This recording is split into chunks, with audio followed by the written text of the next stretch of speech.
생각보다 그 입원 기간이 오래 걸리시네요. 네. 저는 금방 하고 나오실 줄 알고, 그리고 저기 소풍을 같이 가실 수 있을 줄 알고 아주 낙관적으로 생각했는데 이게 생각보다 참 힘든 것 같습니다. 간절히 기도해 주시고, 네, 그래서 안식 잘 보내시고 또 건강한 모습으로 태어날 수 있도록 기도해 주시기 바랍니다. 일주일이 얼마나 빨리 갔는지 정신이 진짜 하나도 없는 것 같아요. 화요일날 교우님들하고 온라인 예배를 하는 것이 어저께 같다는 느낌이 그런데 아주 금방 갔습니다. 오늘은 우리가 계시록 4장과 5장을 공부하도록 하겠습니다. 네. 성경책을 펴서 요한계시록 4장을 우리가 보도록 하겠습니다.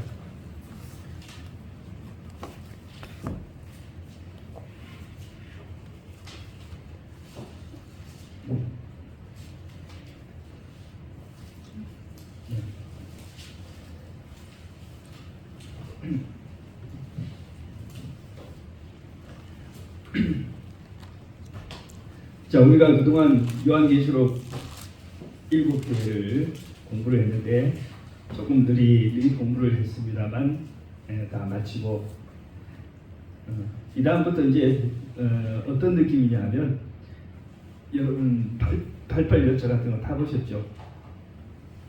그 놀이공원에 가서 이렇게 막 타다 보면 88 열차를 제가 거기가 88 열차가 아니고 어디죠? 그 롤러코스터. 그거를 왜 88 붙여? 제가 목회를 나와가지고 저는 그런 것이 있지만 한 번도 타본 일은 없어요. 목회를 나와가지고 데려가야 되겠네. 아니 이제 그 후에는 많이 탔는데 전도사로 나와가지고 신림 학원 교회를 이제 가서 이제 청년들하고 직원들이 있는데 에버랜드 소풍을 갔어요. 그러니까 당연히 직원들은 이제 그걸 타는데 젊은 이제 전도사가 못 탄다고는 할 수 없고 참 그거를 타고 이제 처음에 막 타자마자 막 난리치는 것이 아니고 천천히 이제 좀 천천히 이제 좀 살짝 맛보기를 하고 올라가는데 그 이제 높은 곳까지 올라갑니다. 근데 천천히 올라가요. 그렇게 이제 쭉 이제 올라가서 그 이제 언덕을 넘으면서 그냥 쏜살같이 이제 막 돌아가는데 거기를 진짜 그 언덕을 올라가는 그때 제 기분이 참 내가 왜 목회를 나왔을까? 내가 왜 목회를 나와가지고 이런 고통을 겪어야 되는 거예요. 그런 생각을 하면서 거기를 이제 올라간 거예요. 그다음 거기 이제 다 올라가더니 그다음부터 그냥 까무러친 거예요. 눈 감고 그냥 그렇게 했더니 그냥 어느덧 목적지에 도착을 했는데 지금 이 계시록 공부가 지금 일곱 교회 살짝 한 바퀴 돌고 7교회는 쉬워요. 4장 5장을 오늘 이제 해야 하는데 4장 5장이 이제 천천히 이제 언덕을 올라가는 겁니다. 그 다음부터는 이제 뭐예요? 롤러코스터예요? 7일부터 이제 가면은 롤러코스터인데 진짜 공부를 제대로 할 수 있을지 걱정이 될 정도로 그렇습니다. 오늘은 4장 5장은 비교적 쉬운 것입니다. 근데 4장 5장이 쉽다고 하지만 또 사실은 해결되지 않는 문제가 있어요. 그래서 제가 이 계시록 강의를 거의 하지 않은 이유가 이런 것들 때문인데 오늘 이제 읽어보시면 뭐가 나오냐 하면 내 생물과 24장로가 나와요. 근데 이제 제가 정확하게 잘 알면 신나게 강의하는데 저는 내 생물 나오면 딱 그때부터는 이제 정말 할 말이 하나도 없습니다. 네.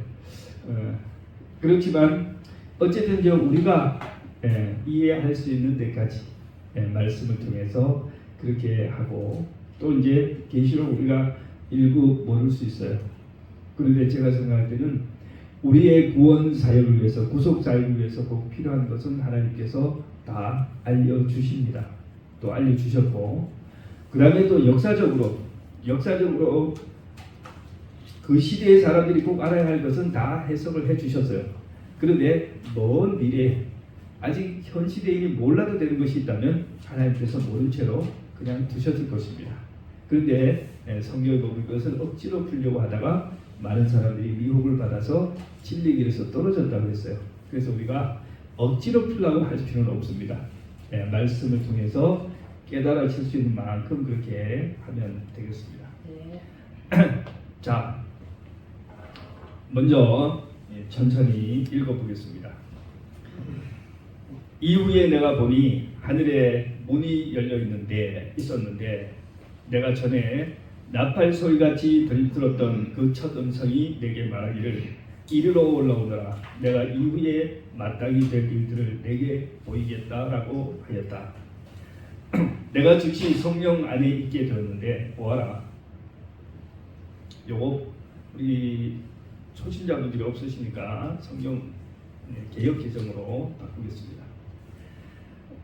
2절 내가 그 성령에 감동되었더니 보라 하늘에 보좌를 베풀었고 그 보좌 위에 앉으신 이가 있는데 앉으신 이의 모양이 벽옥과 홍보석 같고 또 무지개가 있어 보좌에 둘렀는데 그 모양이 녹보석 같더라. 또 보좌에 둘러 24보좌들이 있고 그 보좌들 위에 24 장로들이 흰옷을 입고 머리에 금관을 쓰고 앉았더라. 보좌로부터 번개와 음성과 우레소리가 나고 보좌 앞에 켠 등불 7이 있으니 이는 하나님의 7영이라. 보좌 앞에 수정과 같은 유리바다가 있고 보좌 가운데와 보좌 주위에 4생물이 있는데 앞뒤에 눈들이 가득하더라. 그냥 여러분 읽으시면서 마음속에 그냥 상상을 하시면 되겠습니다. 그 첫째 생물은 사자 같고 그 둘째 생물은 송아지 같고 그 셋째 생물은 얼굴이 사람 같고 그 넷째 생물은 날아가는 독수리 같은데 네 생물은 각각 6 날개를 가졌고 그 안과 주위에는 눈들이 가득하더라. 그들이 밤낮 쉬지 않고 이르기를 거룩하다 거룩하다 거룩하다 주 하나님 곧 전능하신 이여 전에도 계셨고 이제도 계시고 장차 오시리라 하시고 그 생물들이 보좌에 앉으사 세세토록 살아계시는 이에게 영광과 존귀와 감사를 돌릴 때 24 장로들이 보좌에 앉으신 이 앞에 엎드려 세세토록 살아계시는 이에게 경배하고 자기의 관을 보좌 앞에 드리며 이르되 우리 주 하나님이여 영광과 존귀와 권능을 받으시는 것이 합당하오니 주께서 만물을 지으신지라. 만물이 주의 뜻대로 있었고 또 지으심을 받았나이다 하더라. 자, 하늘에 이제 7교회에 대한 편지가 다 끝나고 그 다음에 하늘에 이제 열린 문이 등장합니다. 그리고 거기서 무슨 나팔 같은 음성이 나오면서 앞으로 일어날 일을 보여주겠다고 했는데 지금 이제 이 계시록 4장과 5장은 이제 앞의 예언과 뒤의 예언이 전개되는 그 중간에 하늘에서 그러니까 이 예언들을 전개하기 위해서 하늘에서 이제 하나의 일종의 서막과 같은 거라고 할까요? 이러한 어떤 사람들은 어린 양의 대관식이라고 합니다. 이러한 예식을 한 다음에 그 다음에 다시 이제 7인을 하나씩 떼면서 예언이 진행돼요.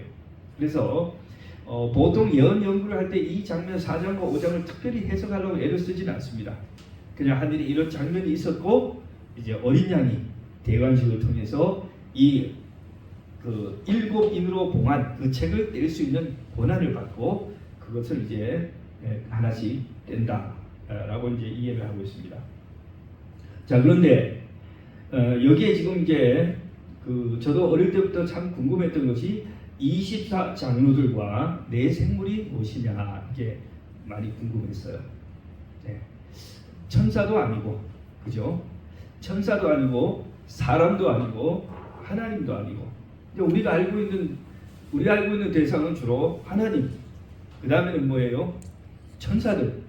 그 다음에는 인간들. 우리는 이제 그렇게만 알고 있는데 이 네 생물과 24장로들이 이제 등장을 해서 굉장히 이제 우리가 고민스럽습니다. 자, 연구를 많이들 했지만 뭐 뾰족히 다시 성경이 더 깊이 설명하지 않는 한 그렇게 특별한 적이 없는데 여러분들은 어떻게 이해하셨습니까? 예수님께서 네? 예수님의 성품을 다 생애. 예수님의 성품, 생애. 네. 왜냐하면은 네. 사복음서에 그렇게 나오거든요.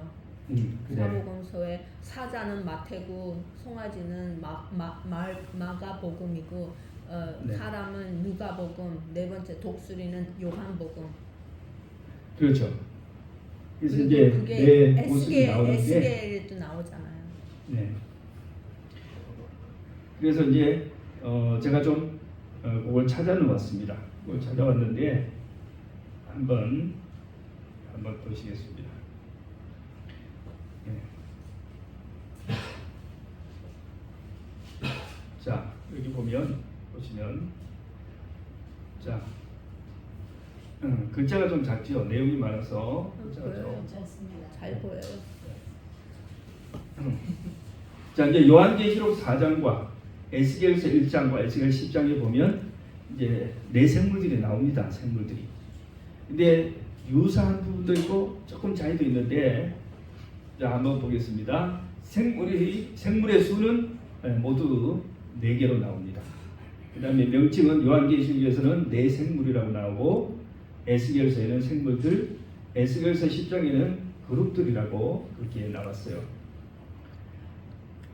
자,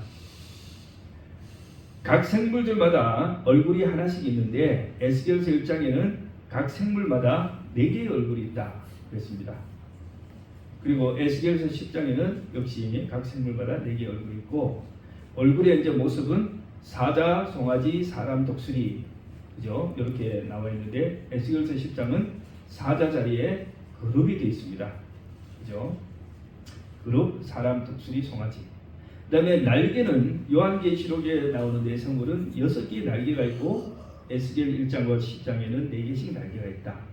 그 다음에 눈이 나오는데 요한계시록에는 온몸과 날개에 눈이 가득하다고 있고, 에스겔서 1장과 10장에는 1장에는 눈이 없고 근데 바퀴가 불과 같다 그러고 10장에는 바퀴에 눈이 가득하다 그랬습니다.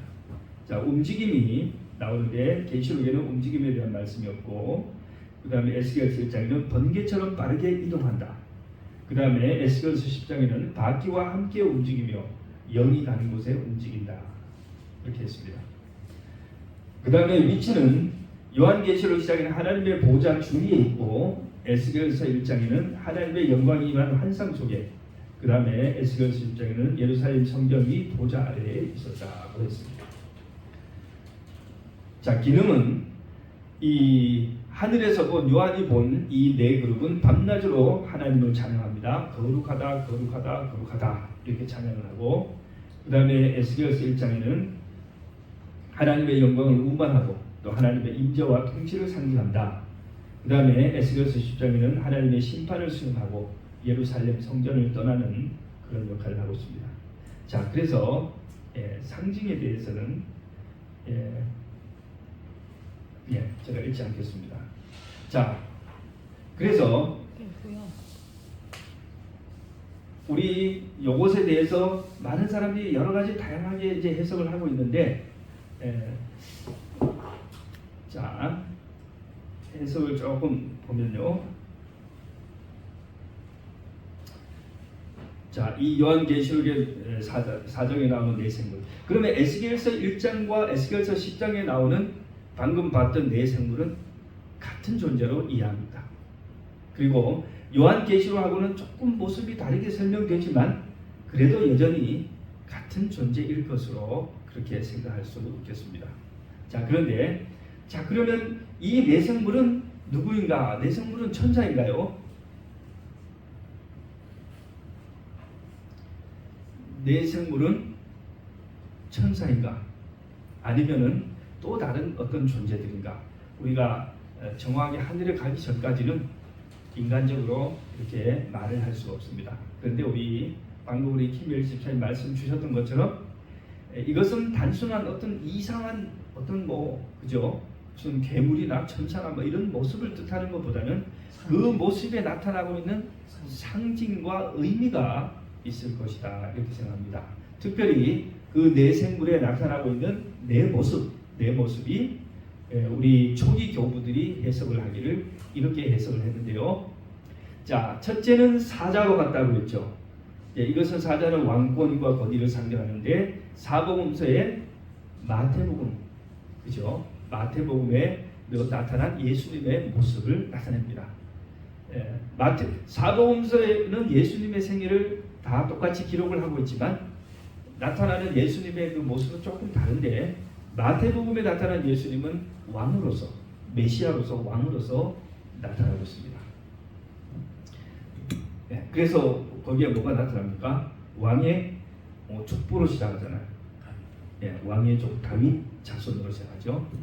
자, 그 다음에 두 번째는 송아지와 같은 형상이라고 했는데요. 이 송아지는 희생과 봉사를 상징하고 복음서에서는 마가복음에 나타난 예수님의 모습을 뜻한다. 마가복음의 예수님은 어떤 예수님이에요? 섬기는 종으로서 일하는 모습. 그래서 섬기는 종으로서 예수님이 나타나죠. 그래서 뭐가 없냐면 족보 같은 게 없어요. 종은 족보가 없잖아요. 그리고 보면은 침례를 받는 장면부터 나오는데 계속해서 일하시는, 봉사하시는 모습으로 나오죠. 그 다음에 이제 사람입니다. 생물의 세 번째 모습은 사람인데 이것은 인간적인 모습, 그죠? 그런 것을 나타내는데 복음서에서 예수님을 인간으로 나타내는 복음서가 어떤 책이죠? 누가복음이죠. 그래서 누가복음은 예수님의 인간적인 모습, 그 다음에 인자라고 하는 표현을 많이 쓰시고 거기에서 족보가 나오는데 왕의 족보가 아니고 아담의 족보입니다. 쭉 아담으로 올라가는 사람의 족보가 나온다 그랬어요. 자, 그 다음에 네 번째 생물은 독수리의 형상을 하고 있는데 이것은 신성을 의미한다. 그렇게 보고 요한복음에 나타나는 예수님의 모습은 무슨 모습이에요? 하나님으로 태초에 말씀이 계시니라. 이 말씀이 하나님과 함께 계신 요한복음 예수님의 출생 장면 이런 게 하나도 안 나와요. 누가복음은 예수님의 출생을 굉장히 자세히 썼어요. 왜? 이 처녀가 잉태하여 아기를 낳기 때문에 굉장히 그것을 자세하게 많은 양을 해가지고 설명을 했어요. 그런데 요한복음에는 출생도 없고 족보도 없어요. 하나님에게 그런 거 필요 없어요. 그죠? 그렇게 하면서 바로 이 하나님의 모습을 나타냅니다. 자, 그러면 이 네 생물이 가지고 있는 이 모습이 뭐와 일치해요? 사복음서에 나오는 사복음서가 나타내는 예수님의 모습과 일치합니다. 제가 여기 쓰지는 않았는데 그뿐 아니라 유대의 백성들이 이스라엘 백성들이 광야에 진을 쳤잖아요. 이스라엘 백성들이 광야에 진을 칠 때 성소를 중심으로 해서 동서남북에 세 지파씩 그죠? 진을 쳤어요.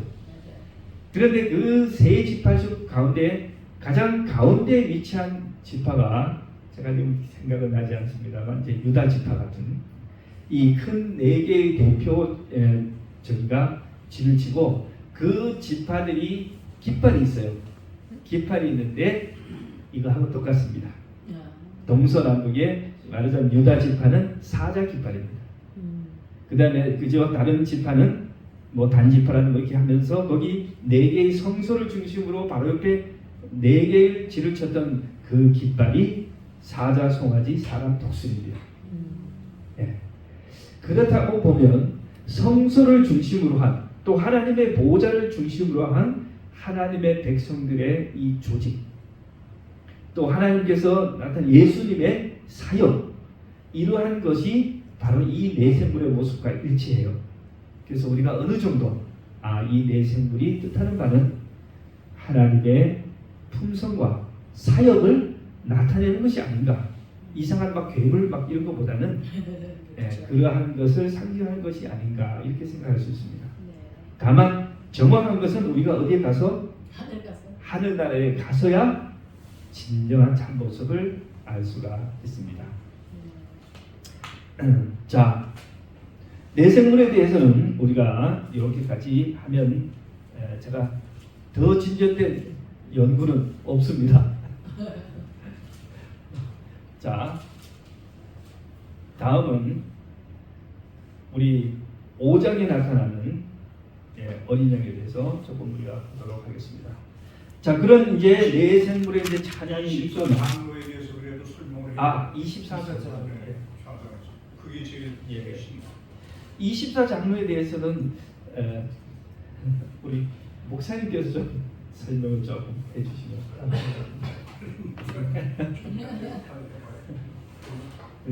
저도 달리 예, 네, 특별히 준비하지는 못했고 저도 살펴봤는데 우리 목사님께서 좀 뭐 2차 장로를 대부분 아시죠? 송장로님. 예. 네. 그 예수님이 십자가에 달려 돌아가실 운명하실 때 때 부활한 네, 시대 소망이 분명히 나오죠. 부활한 그분들이 예수님이 하늘로 승천할 때 예수님과 함께 승천해가지고 그분들 중에서 이 24사 장로로 택감을 받은 거라고 그때 저는 무덤이 이렇게 가가지고 봤습니다. 자동 성교들이 많이 일어났다고 했는데요. 예. 그들이 바로 그때 일어나서 예수님이 이제 승천하실 때 여기도 그 뭡니까 어디죠? 시대 소망 786쪽에 보면 그때 바로 하늘로 올린 승리한 인간의 대표. 네. 그렇게 마태복음 27장 52절에 네? 마태복음 예 27장 나오죠. 52절. 네, 글쎄요. 그 나와요. 네. 예. 예수님의 이제 부활에 예수님께서 부활하실 때 무덤이 터지며 돌아가실 때 무덤이 터지며 많은 성도들이 부활했다고 하는 기록이 나옵니다. 그렇죠. 네. 그래서 우리가 이제 생각할 때 이제 그분들이 그죠? 아마 예수님의 그 죽음과 부활에 대하여 이스라엘에 들어가서 많이 증거를 했을 것입니다. 그들이 뭐 입 닫고 가만히 있지는 않았겠죠. 죽었다고 부활했던 마태복음 27장에 나오는 그분들입니다. 자, 그렇게 해서 우리가 그냥 지금 현재 찾을 수 있는 최고의 이제 이해는 그렇게 됩니다. 그때 부활했던 장로님들이 하늘에 올라가서 24보좌를 차지하고 있다라고 할 수 있습니다. 자, 다른 언급은 없습니다. 하늘에서 어떤 일을 한다든지 뭐 이런 말씀은 없는데 유일하게 언급된 것은 그들이 하나님 앞에 찬양을 하고 향로를 가지고 하나님 앞에 바치는 그 일을 하고 있습니다. 자, 다음 계시록 5장으로 넘어가겠습니다. 자, 내가 보매 보좌에 앉으신 이의 오른손에 두루마리가 있으니 안팎으로 썼고 7인으로 공하였더라. 또 보매 힘있는 천사가 큰 음성으로 외치기를 누가 그 두루마리를 펴며 그 일을 떼기에 합당하냐 하나 하늘 위에나 땅 위에나 땅 아래 능히 그 두루마리를 펴거나 보거나 할 자가 없더라. 네. 자, 그 두루마리를 펴거나 보거나 하기에 합당한 자가 보이지 아니하기로 내가 크게 울었더니 장로 중에 한 사람이 내게 말하되 울지 말라. 유다 지파의 사자 다윗의 뿌리가 이겼으니 그 두루마리와 그 7인을 떼시리라 하더라. 내가 또 보니 보좌와 내 생물과 장로들 사이에 한 어린 양이 서 있는데 일찍이 죽임을 당한 것 같더라. 그에게 7뿔과 7눈이 있으니 이 눈들은 온 땅에 보내심을 받은 하나님의 7영이더라. 그 어린 양이 나와서 보좌에 앉으신 이의 오른손에서 두루마리를 취하시니라. 그 두루마리를 취하시네 네 생물과 24 장로들이 그 어린 양 앞에 엎드려 각각 검은고와 향이 가득한 금대접을 가졌으니 이 향은 성도들의 기도드리라. 그들이 새 노래를 불러 이르되 두루마리를 가지시고 그 인봉을 떼기에 합당하시도다.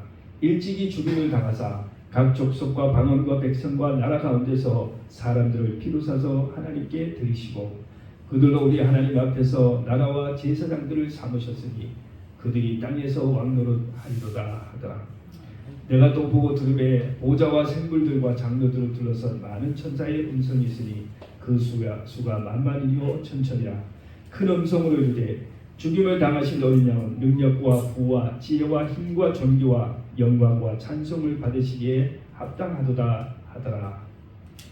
내가 또 들으니 하늘 위에와 땅 위에와 땅 아래 바다 위에와 또 그 가운데 모든 피조물이 이르되 보좌에 앉으신 이와 어린 양에게 찬송과 존귀와 영광과 권능을 세세토록 돌릴지어다 하니 내 생물이 이르되 아멘하고 장로들은 엎드려 경배하더라. 자 여기서 지금 중요한 것은 이제 어린 양이 등장하는 것입니다. 보좌와 네 생물과 24 장로들 또 천천만만의 아니 그 천사들과 온 우주의 거민들이 지켜보는 가운데 이제 어린 양이 등장합니다. 이 어린 양이 일찍 과거에 죽음을 당한 것 같은 모습. 우리는 이 묘사를 통해서 분명히 누구라고 알 수 있어요? 예수님. 예수님이시라는 것을 알 수 있습니다. 예, 부활하신 예수님이 이제 등장을 해서 자 지금 이 어린 양이 등장해서 무슨 일을 하시는 거예요? 이 시어드 스크롤을 열어요. 네. 자, 7인으로 봉해진 두루마리를 지금 이 두루마리의 내용을 뭐 해야 되는데 펼쳐서 읽어야 하는데 그러나 이 7인으로 봉했다. 이 인으로 봉했다고 하는 것은 우리가 이제 이해할 수 있습니다. 그죠? 이 아주 중요한 문서에 딱 포장을 하고 뭐 합니까? 딱 도장을 찍으면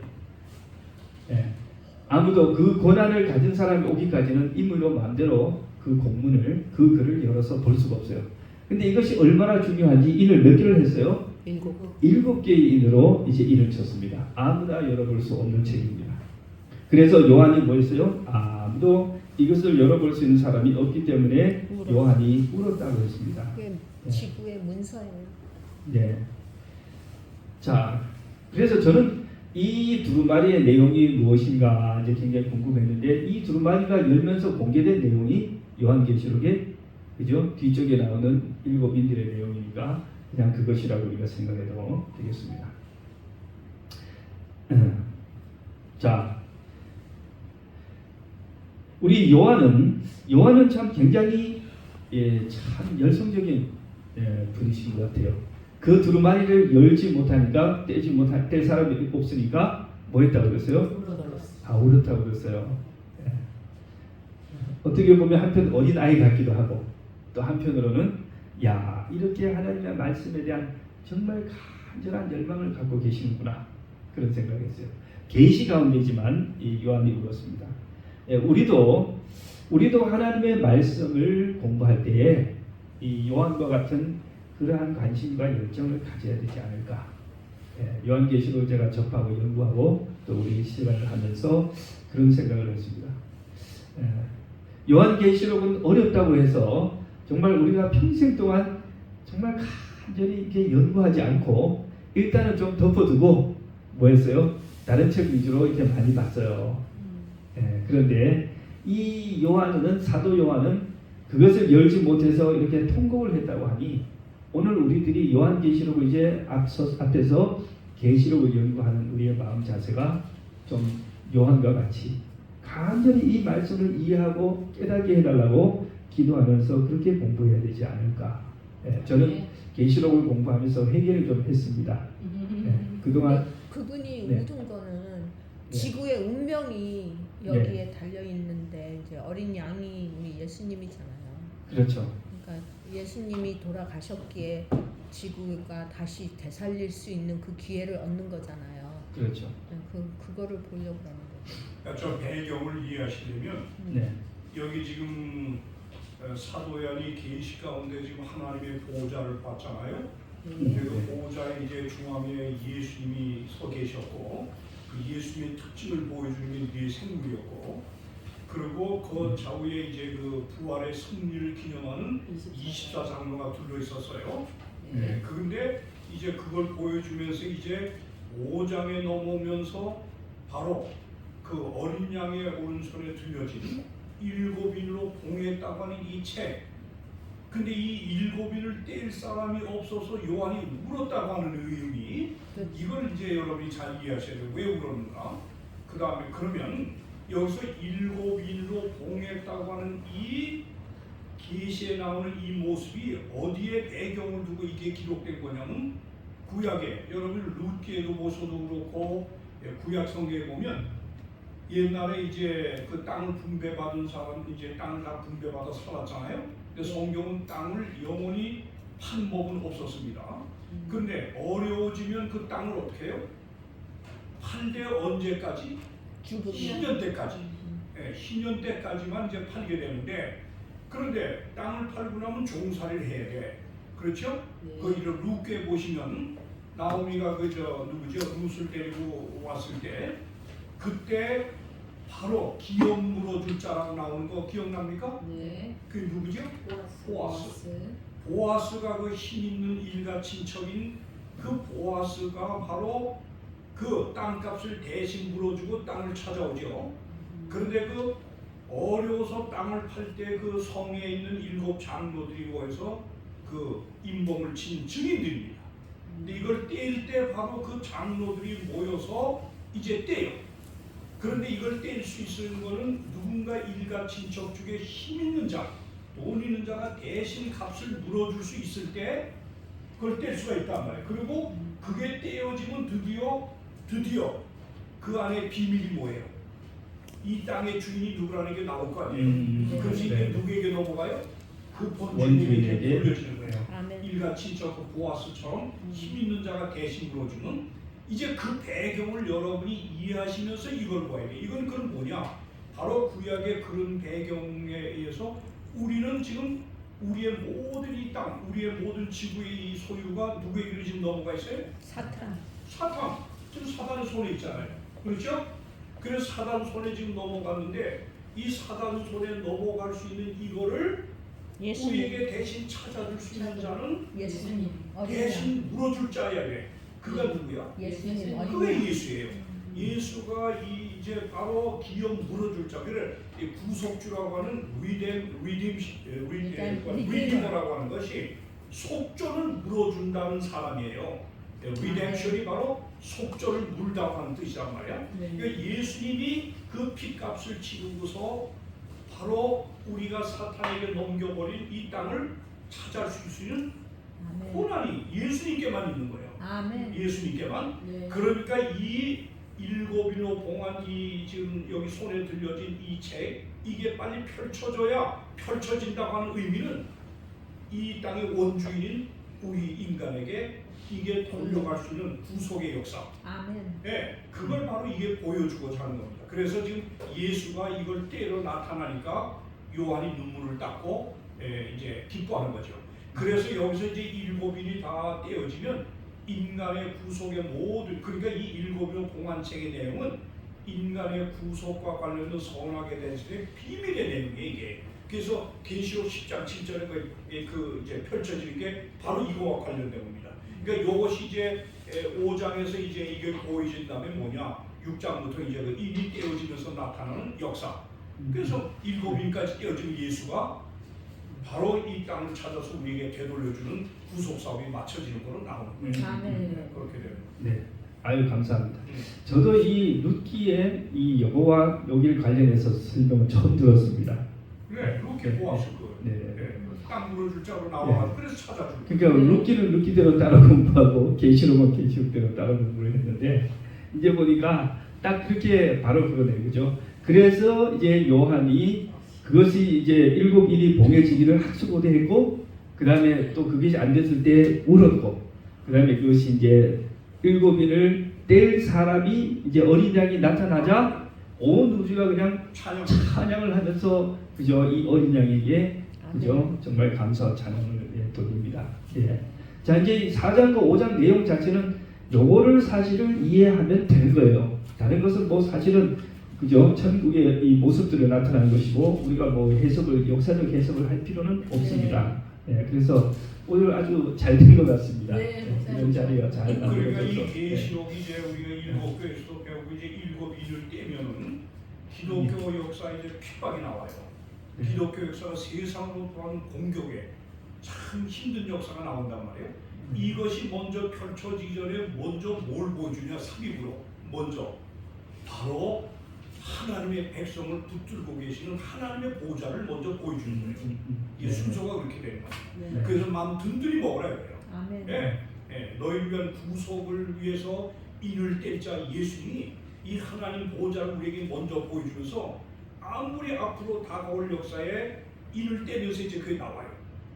교회가 핍박받는 게 이제 7일 때문에 바로 두려워하지 말라 그래요. 하나님의 보좌를 먼저 보여주는 겁니다. 이렇게 든든한 우리 우리 빽이 구원자 있다. 네. 예수님이 계신다는 걸 네. 보여주고 아멘. 그 다음에 이제 역사를 이제 펼쳐. 아멘. He's in charge. He's in charge. 하나님이 주권을 갖고 있다. 그렇죠. 그걸 보여주는 거예요. 이 하나님 보호자를 미리 보여주는 이유가 바로 거기 있다는 거예요. 아멘. 네. 그뭐 계시록의 이 장면뿐 아니라 우리 모든 그리스도인들이 자기 삶에 어렵고 힘든 일을 닥쳤을 때 바로 계시록 4장 5장으로 우리가 돌아가야 됩니다. 그래서 여전히 나를 구속하기 위해서 누가 있어요? 어린 양, 하나님의 보호자뿐 아니라 어린 양이 나를 위해서 죽임당하신 이 어린 양, 그죠? 그분이 계신 모습을 우리가 상상하면 이 박해받는 교회뿐 아니라 개인적으로도 우리가 믿음이 연합할 때 용기를 받을 수 있습니다. 아멘. 자, 그러면 이제 우리 시간이 갔으므로 우리 조금 이제 요약을 하겠습니다. 오늘의 이 정말 굉장히 중요한 것을 우리가 깨달았고요.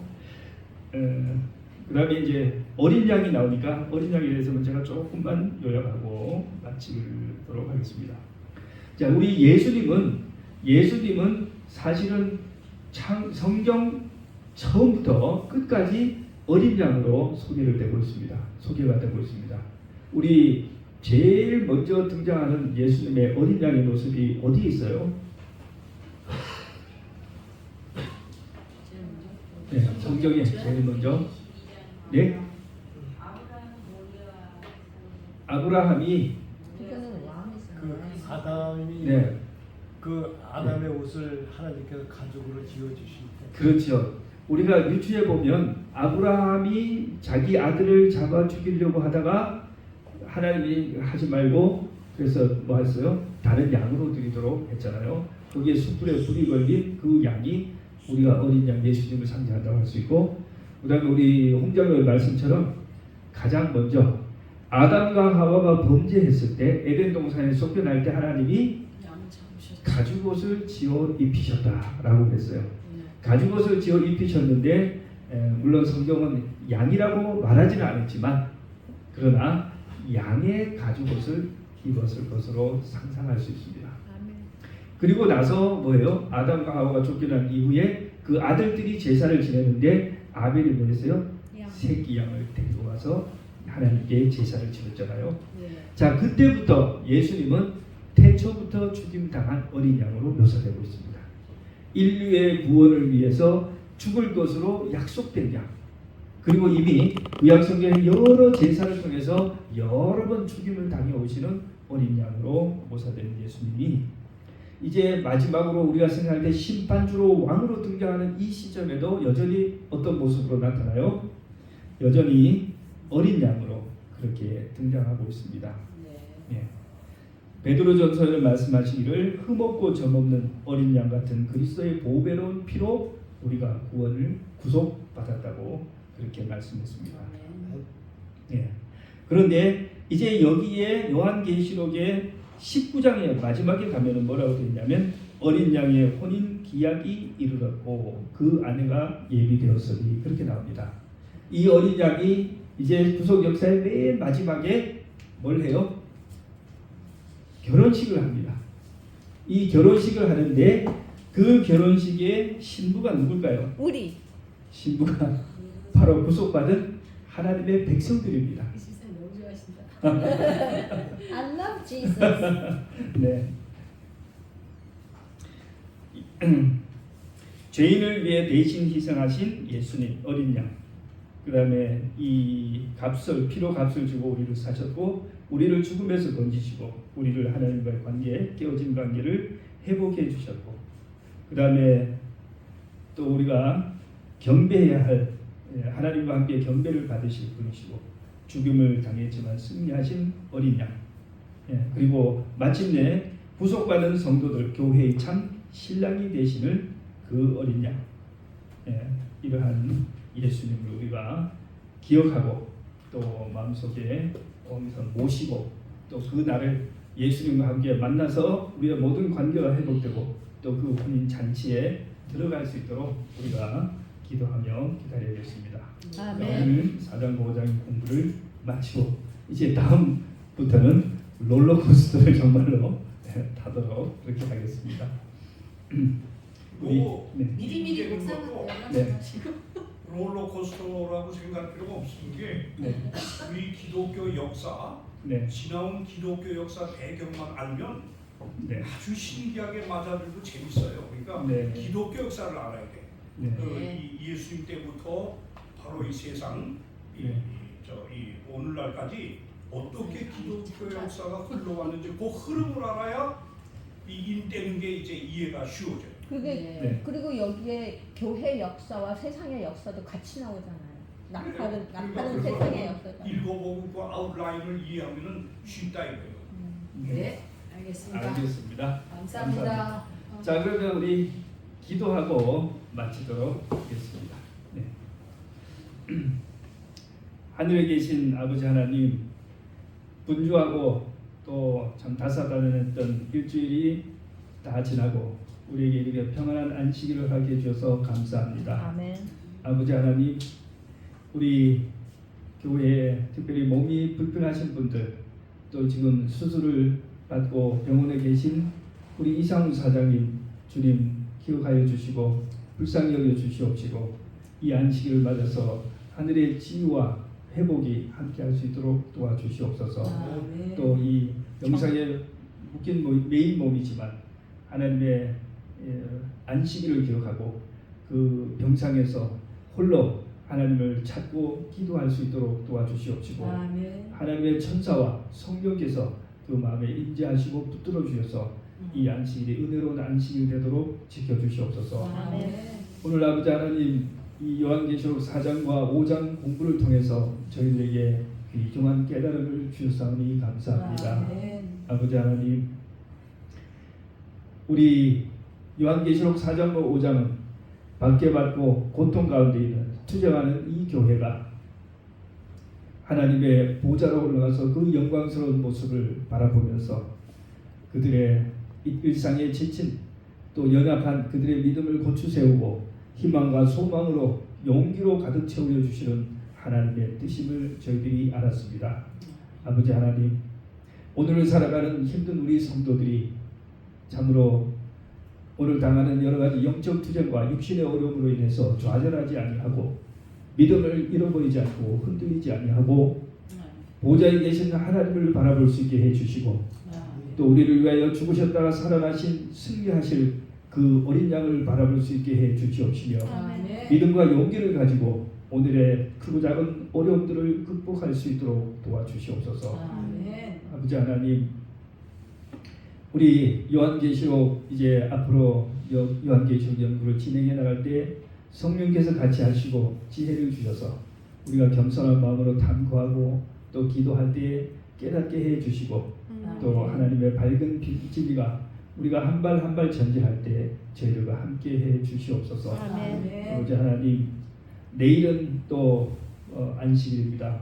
우리 많은 성도들이 모일 수 있도록 도와주시고 특별히 처음으로 하나님을 이제 믿기 시작했던 많은 형제 자매들이 있습니다. 그분들의 발걸음을 재촉하시어 이곳으로 인도해 주시고 하나님을 이곳에서 꼭 만날 수 있도록 도와주시옵시고 아멘. 주님을 영접하고 구원과 영생을 확신할 수 있도록 도와주시옵소서. 아멘. 또 저희들이 안식일이 지난 이후에 우리가 동해 기도회를 준비하고 있사오니 아버지 하나님 함께 하셔서 한 이틀 동안 진행될 그 모든 순서가 무엇보다도 유쾌하고 건강하고 안전하게 진행될 수 있도록 도와주시옵시고 아멘. 또 가고오는 모든 여정에 성령께서 동행하심으로 우리가 은혜 충만한 기도의 시간들을 갖고 성도의 교제를 나눌 수 있도록 도와주시옵소서. 아멘. 오늘 밤 저희들 발걸음 함께 하시고 편안한 밤 되고 내일 안식 주님을 더욱 찬양할 수 있도록 도와주시옵기를